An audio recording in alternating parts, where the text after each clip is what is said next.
Our next mission is utter madness.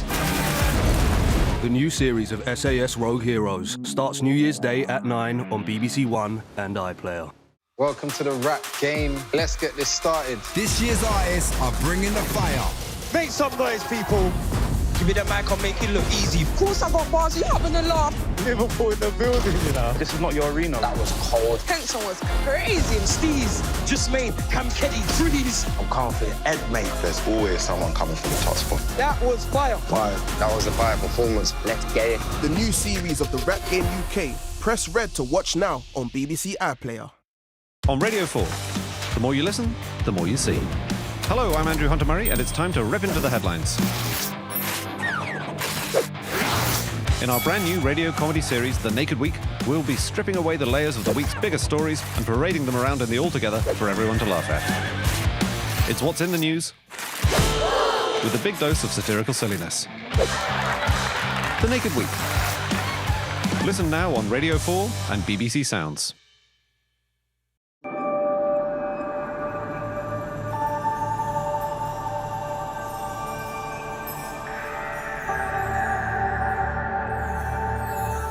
Now on BBC Two, Newsnight with Paddy O'Connell.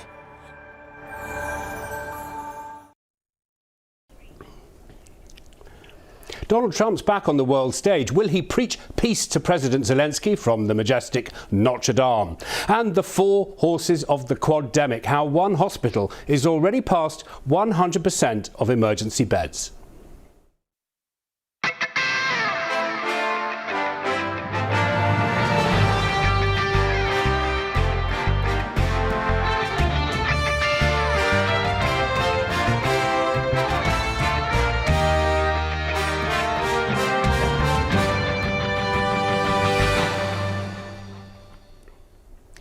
Hello, welcome to Newsnight, home of interviews and insight.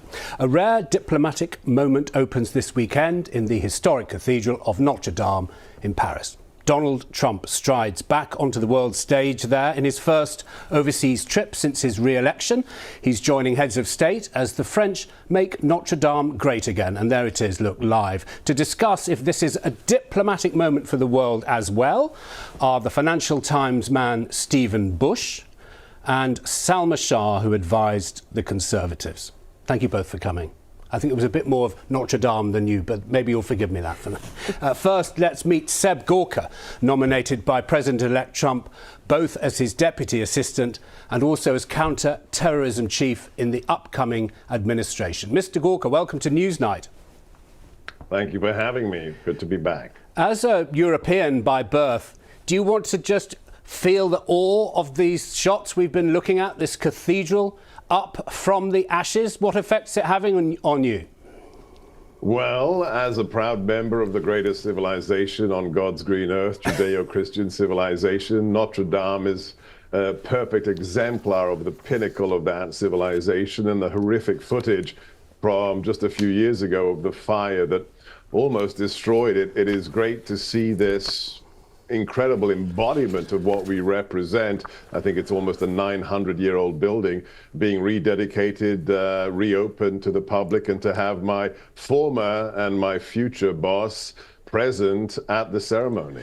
Yes, I mean, the building emerged from the flames, but the world order is alight.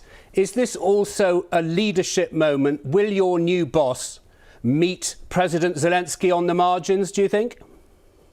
Well, I'm not going to speak for the president, but I will say that many people, not just the 77 million who voted for President Trump to be their 47th as well as their 45th commander-in-chief, they want peace and stability. It should not be forgotten that when we were in the White House the first time, there were no new wars. There wasn't war on the Eurasian landmass as we are witnessing today. We didn't see the slaughter of innocent Jews, the greatest loss of life for that community since the end of the Shoah, since the Holocaust. We didn't see the surrender of Afghanistan as happened under the feckless lack of leadership of the Biden-Harris administration. So people want a world that is stable, without new wars, and to be led by America. And that's exactly what President Trump has to offer come 12 o'clock on January the 20th, where for the second time he will raise his hand with his other hand on the Bible and take the oath of office to be the chief executive once again. Yes, I mean, and you've just named that date in history, his inauguration. He said on day one he will bring peace between Russia and Ukraine. So what does that look like? It's only weeks away, Seb Gorka. Is it a trade between land for security? Is that what he's going to say to Zelensky? It would be incredibly reckless of me to give any indication as to what will be offered behind closed doors by the incoming president to the heads of state of those two nations. But I will say one thing.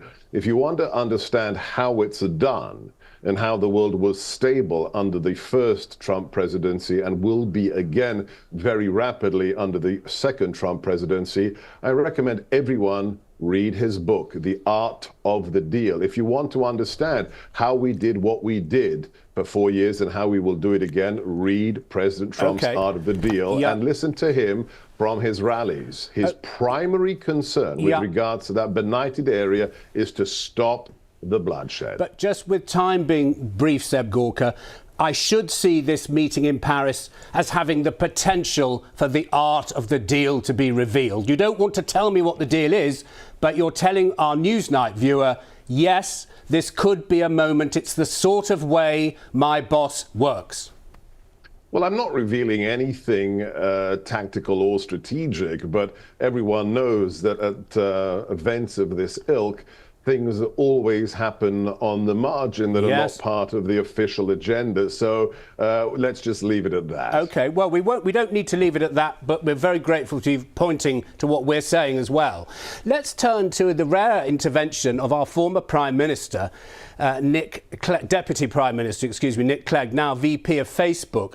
He's cast some shade on Elon Musk. Let's just have a listen now that we've got you here. It's our former Deputy Prime Minister, Nick Clegg. Elon Musk is obviously now playing an outsized role in both the election and now the formation of the new US administration. And I think it will see. He has a choice. He can be either a avid and well-heeled supporter, which is what he seems, at least as far as I can make it to be, or he can try and become a sort of political, dictator. No, not a sort of puppet master, sort of, going well beyond Trump, deciding who the next Republican candidate should be and the one after that and so on. Is Elon Musk a puppet master? Is he pulling your strings, Seb Gorka?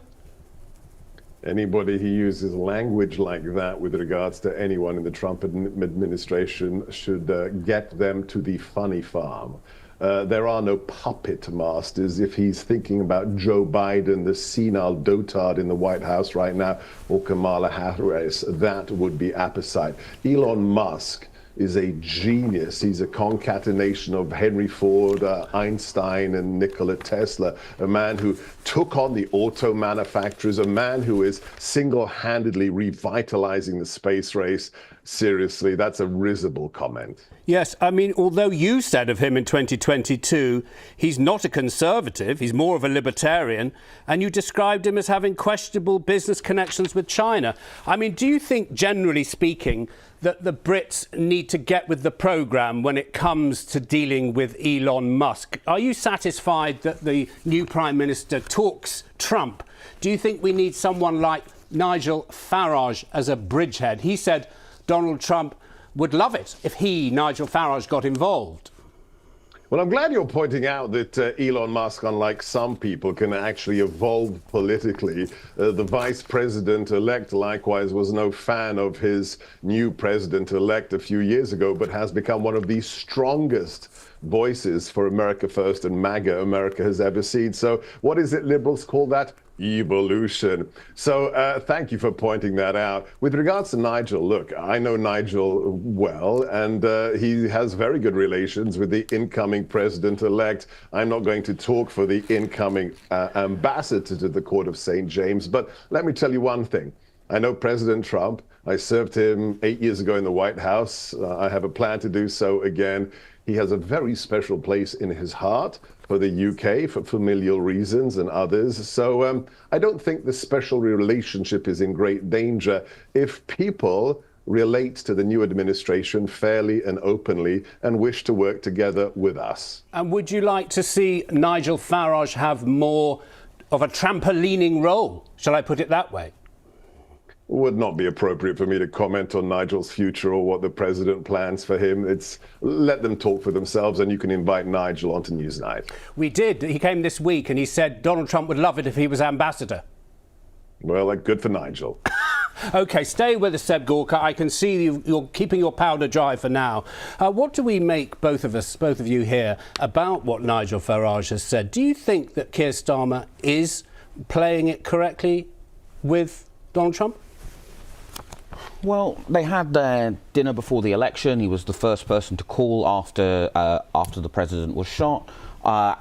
It's hard to tell until we know who the next UK ambassador to the United States is, right? That's the central missing piece here. Is it going to be someone who we know has deep connections to the Republican Party, to Donald Trump's court? Will it be someone less impressive or effective?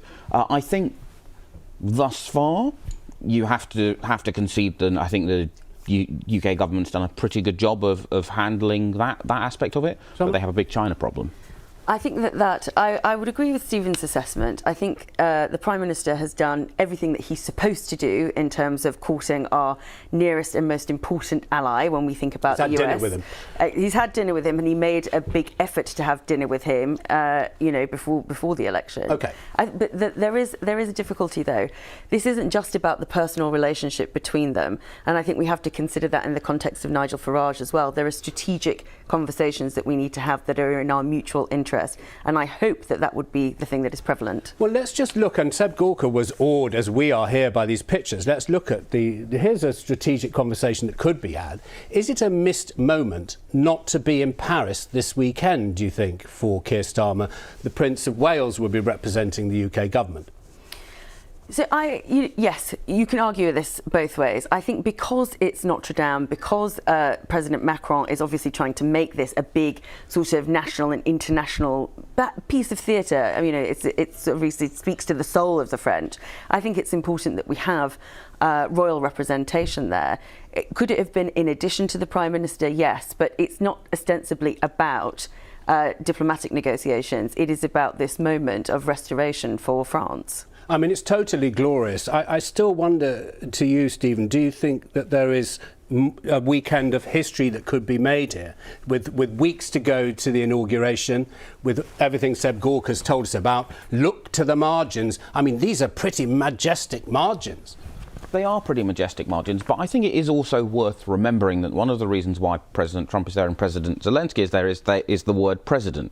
They are the heads of state as King Charles is. So in some ways, I think it's the right call for the UK to send a peer, i.e. our head of state, the King, and ultimately it is Emmanuel Macron's show, not Keir Starmer's. So, and the Prime Minister seems to have got quite a lot of criticism from some parts of the spectrum for having too many foreign trips. Yes. From people you kind of wonder what they think the job of the Prime Minister is if it's not to represent us overseas. But I just wonder about the impact of President-elect Trump. You were there in 2018 as a government advisor. That was the year President Trump arrived at the NATO summit saying, we'll pull out. If you don't pay for your own defence, we won't. What is the Trump effect on government ministers here in the UK, albeit in your case Conservative ones? The Trump effect in 2018 was one of absolute terror, because not because there was a personal animosity there. In fact, Theresa May was the first foreign leader to go out and see Trump when he became president, and it was really vaunted at the time. I think the issue was that because of the language, because of the kind of sometimes erratic messaging that we weren't prepared for, because in diplomacy you're supposed to really know what's happening before it's said. I think that scared people. Yeah, someone from Boris Johnson's administration did once refer to it as a nightmare. Now, Seb Gorka would say, well, read The Art of the Deal. This is about creating, chaos, uncertainty. That gets people on the back foot. That gets a good deal for America, a good deal for the world, etc., etc. But very much, people who were involved in both the Conservative governments and had to deal with that era often found it hard to keep pace with. I think there's something that Seb Gorka just said that actually would give a lot of security and defence and intelligence people some positivity, which is he talked about America leading, because of course the difficulty has always been, is America going to retreat from the world stage in any way that harms us, whether it be through NATO, whether it be through those deals, whether it be through those bilateral relationships, particularly with us. So I'm actually quite pleased with the idea that America's still there, still on the playing field. Let's ask Seb Gorka. Thanks for listening patiently from the US, just, you know, so closely to the inauguration. A nightmare, one previous member of the Boris Johnson team called it. Salma laughing here about how disruptive a Trump presidency is. Is that all deliberate by your new boss? Shake those little Europeans and make them wonder what's next? I just find it so amusing when people talk about, oh, it's chaos, it's unpredictable, only to unaccountable bureaucrats in Whitehall or across Brussels. And no, it's very simply plain speak. Why did you have Brexit? Why did we have America First? Why did we have MAGA? Because we've had it with unaccountable bureaucrats who think they know better, and politicians who say one thing on the hustings get elected and do the diametrically opposite once they're in positions of power. Yeah. With President Trump, and this is the glorious thing working for him, what you see is what you get, and what he tells you is what he's going to do. That shocks the mandarins. Tough luck. Yes, I know. But the thing is, it sort of seems that you sometimes turn on each other in the MAGA project. I mean, the former National Security Advisor, John Bolton, called you a con man, saying he wouldn't have you in any US government. I mean, you probably don't like the way tempers seem to flare around this man.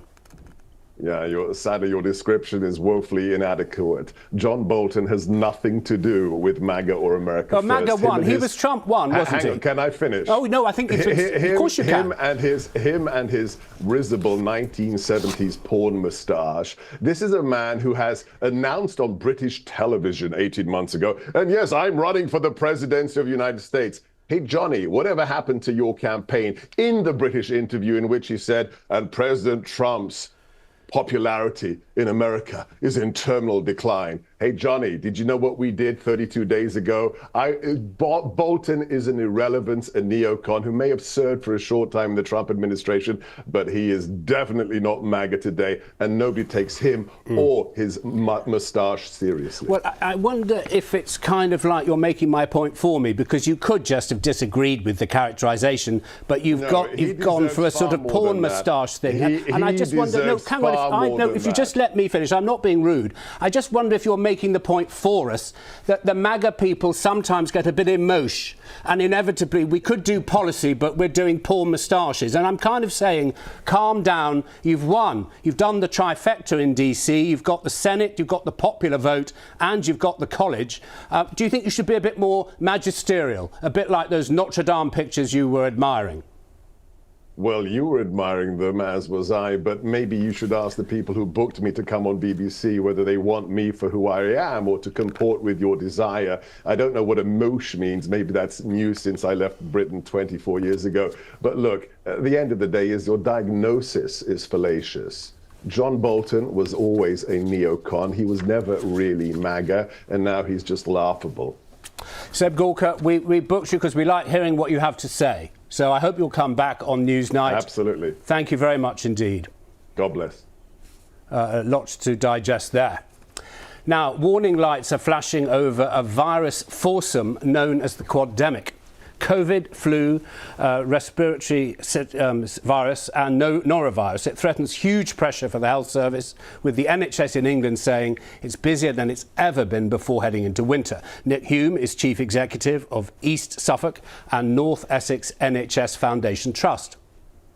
As of today, the occupancy on the Ipswich site is at 97%, and sadly at Colchester it's over 100%. And what that means is that unfortunately we are having to care for patients in spaces that are not designed for inpatient care. That might be in the corridor, it might be in a different space in the ward. As I say, those patients are cared for and they're monitored, but it's not an ideal patient experience. And so I'm really concerned that we're only at the beginning of the winter and already we're facing some of the challenges that we'd normally have to encounter much later in the seasonal variation that we see every year.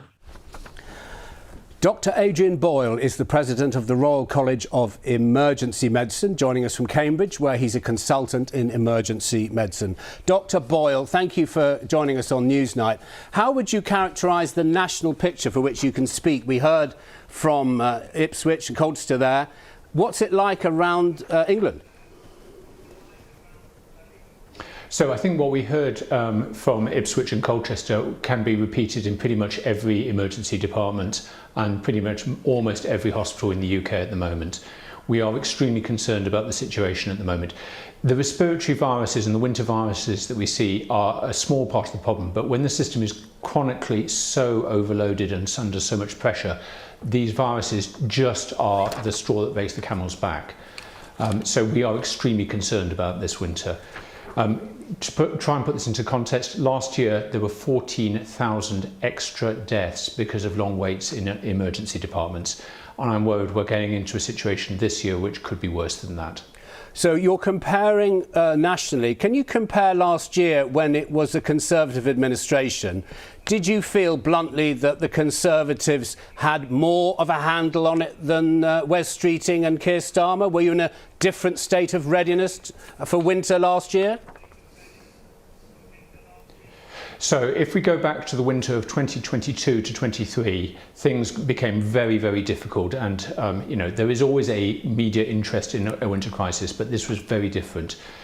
Rishi Sunak, who was the Prime Minister, organised a summit, and there was a programme of work to try and improve things. You will remember things. There was a Prime Ministerial commitment to increase the number of beds within the NHS by 5,000.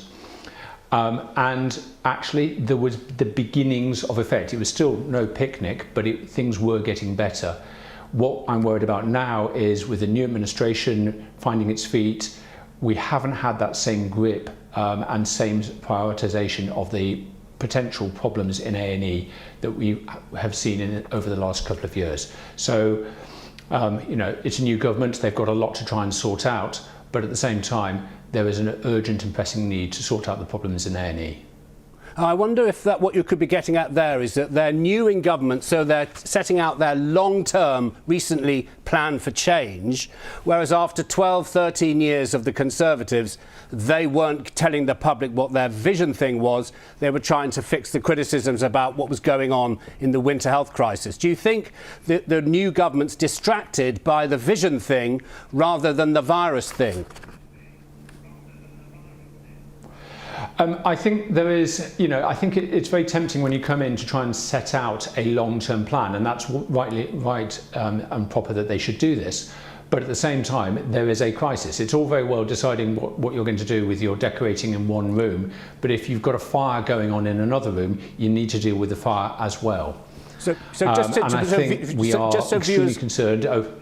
just so viewers can be clear, are you saying that they're not fighting the right fire?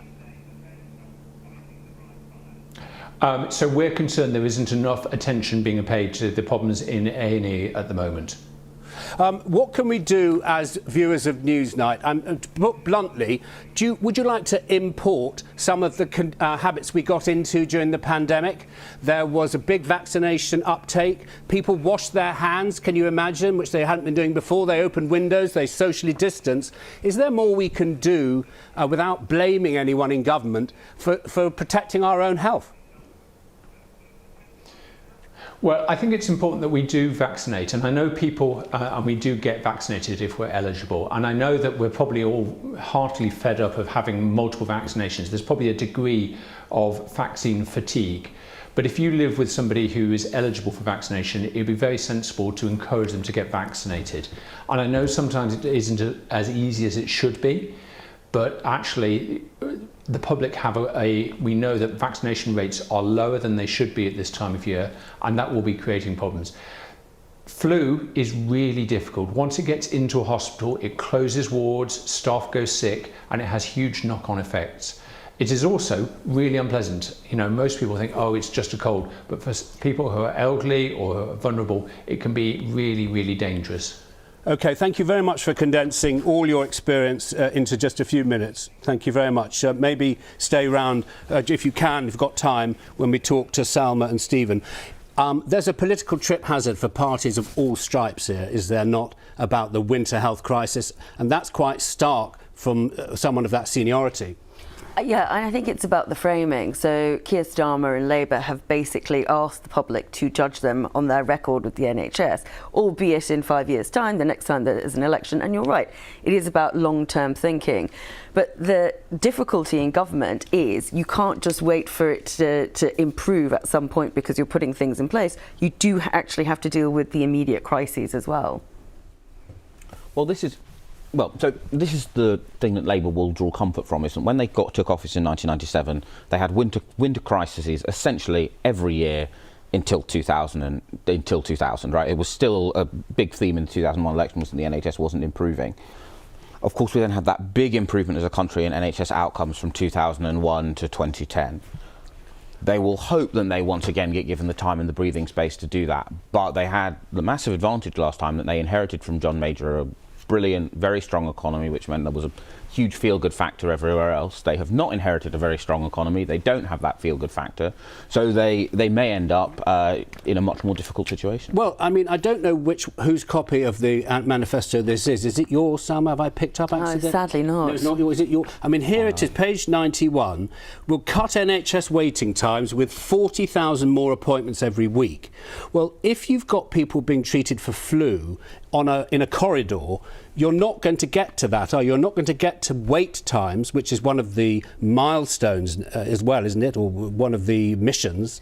I mean, how is this going to impact the plan for change of Keir Starmer? Look, I think this is something that Dr. Boyle said just there, which was that this winter flu crisis is very much symptomatic of a much more chronic condition in the NHS. And actually, we can talk about having targets, but how are we actually delivering this? Can we do it through levers in Whitehall, or are we saying that we need to trust local leaders or NHS trust and try and understand actually what are the breaking points there? You also made a very good point about the pandemic.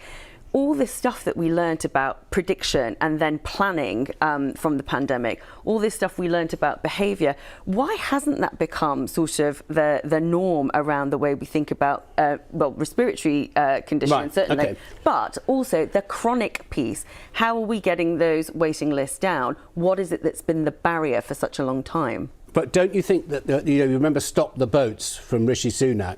If you commit to cutting waiting lists and then you have a winter health crisis, you're going to put that off, are you not? So you're actually in a position of failing on a target you set yourself.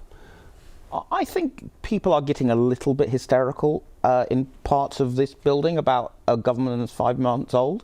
I don't think that the Labour government should try and stop winter happening, right? Which is always a problem for the NHS. The question for them is, do they have a reform agenda which, exactly as Salma says, empowers local clinicians, means you're dealing with the prevention issues, which means that you don't just end up having to... Look, the problem all countries have is we have older populations, so you're having to spend more and more.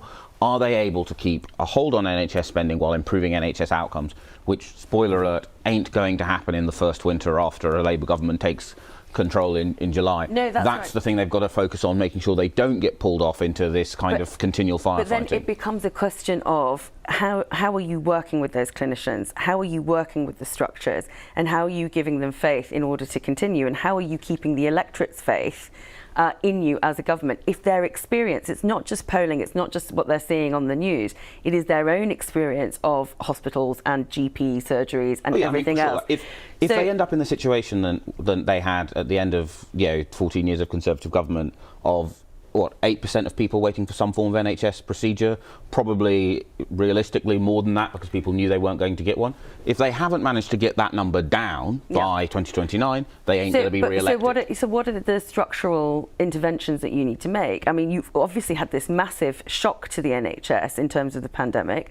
You've seen lots of people leaving. There is very little money to go around to kind of entice people back into the service or getting new people in, which is why there's been generous pension changes previously in order to retain staff. There are small incremental changes that need to be made, and until we detail that, and it sounds horribly boring, but until we detail that, we're going to start losing trust, and it means that that reform agenda is going to die away.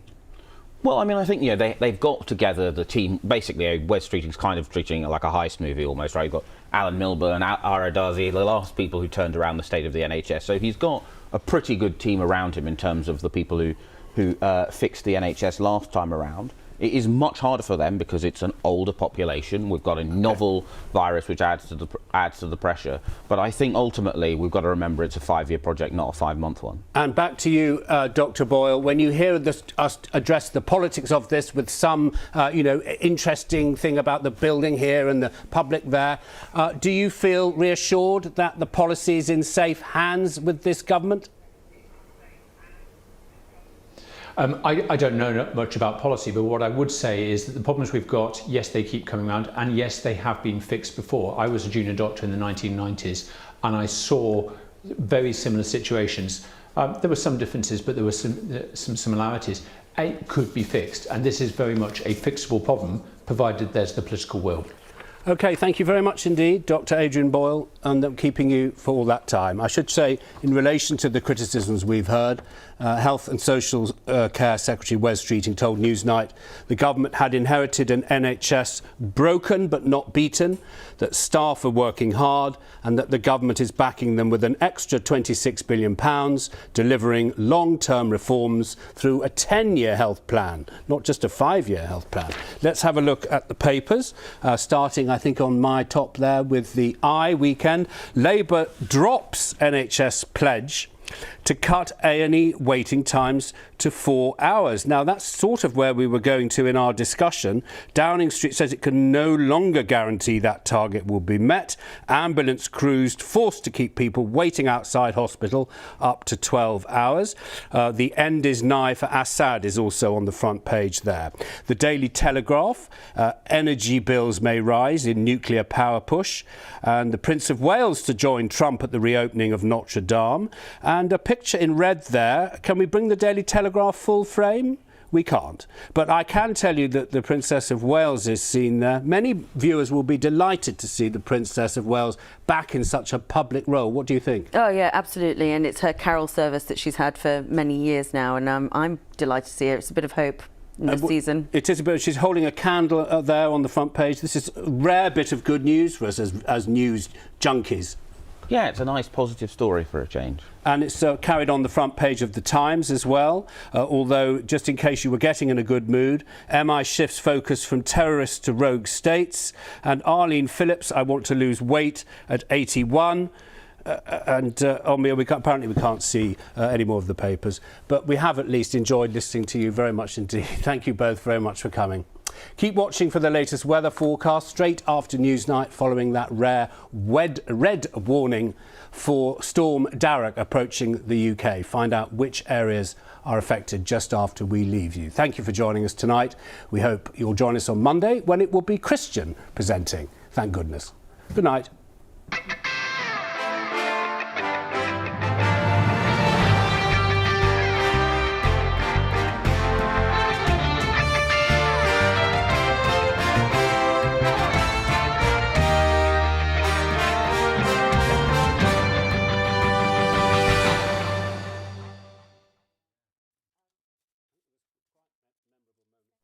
Hello there. Storm Darragh is going to bring damage and disruption to many parts of the UK this weekend. We have a red wind warning from the Met Office. These are really quite rare. It means a danger to life, gusts of 90 miles an hour from the early hours of the morning into a Saturday morning for this part of Wales and through the Bristol Channel as well.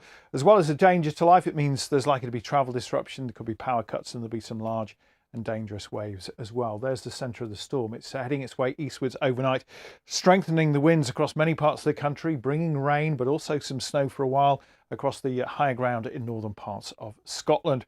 As well as the red warnings, we have an amber wind warning from the Met Office that covers a larger area with winds gusting 70 to 80 miles an hour for much of Saturday. Also covers Northern Ireland and the far southwest of Scotland. And on top of that, an amber rain warning, given how wet it has been this part of Wales, seeing more heavy rain likely to bring with it some flooding. And with those really strong north to northwesterly winds developing through the day, we're going to find showers or longer spells of rain getting blown in, the wind strengthening through the